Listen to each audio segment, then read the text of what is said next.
Hello everyone, welcome to Suman tech. आज हम data को समराइज करना सीखेंगे।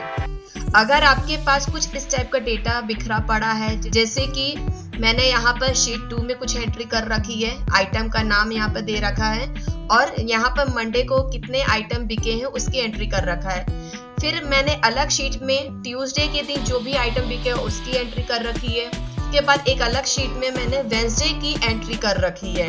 तो आपका भी डेटा अगर इस तरह से अलग अलग बिखरा पड़ा हुआ है तो इन डेटा को हम अगर एक जगह दिखाना चाहते हैं समराइज करके, जो एक कॉमन यहाँ पर मैंने बना रखा है इस तरह से स्ट्रक्चर, अगर आपको मंडे, ट्यूसडे, वेडनेसडे का आइटम दिखाना है एक जगह या फिर बोल सकते हैं कंसोलिडेट करके दिखाना है तो कैसे करेंगे।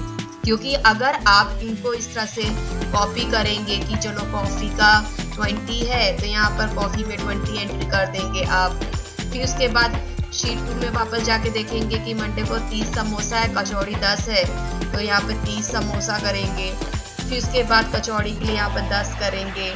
तो इस तरह से आपके लिए टाइम टेकन हो जाएगा, है ना। तो अपने समय को बचाना है हमें, घंटों का काम मिनटों में, मिनटों का काम सेकंड्स में करने हैं। तो क्या करोगे आप, कंसोलिडेट ऑप्शन का यूज करोगे। एक्सेल में हमारे पास कंसोलिडेट का ऑप्शन होता है जो अलग अलग शीट पे, या फिर मैं इस तरह से भी एक डेटा दिखा सकती हूँ आपको, जैसे कि यहाँ पर एक ही शीट में पूरे डेटा दिए गए हैं। जैसे कि यहाँ पर मैंने मंडे का एंट्री कर रखा है, ट्यूसडे का भी एंट्री दिखा दिया और वेडनेसडे का भी एंट्री दिखा दिया गया है। अब तीनों डेटा को मुझे क्या करना है, कॉमनली यहाँ पर दिखाना है इस वाले स्ट्रक्चर के अंदर। तो आप ऐसा भी कर सकते हो, डजंट मैटर कि आपका डेटा अलग अलग शीट में रखा है तो उसको उठा के कैसे एक कॉमन शीट में डालें, या फिर एक ही शीट में अलग अलग दिख रहा है तो वहीं पर कहीं अगर एक साथ दिखाना है तो कैसे दिखाएंगे। ये पॉसिबल है कंसोलिडेट ऑप्शन के थ्रू। हम आपको बताते हैं कैसे। हमको यहाँ पर क्या दिखाना है, पूरे आइटम के नेम के लिस्ट दिखाना है और फिर मंडे को जितने भी आइटम बिके हैं उनकी एंट्री करवानी है। तो आपको क्या करना है, जितना भी डेटा है उसको डिलीट कर दीजिए, जो कि मैंने अभी कॉपी पेस्ट किया है। सिंपली आपको क्या करना है, जो भी स्ट्रक्चर आपका पहला सेल है हेडिंग का, वहां पर कर्सर रखिए। उसके बाद आपको डेटा टैब पे जाना है।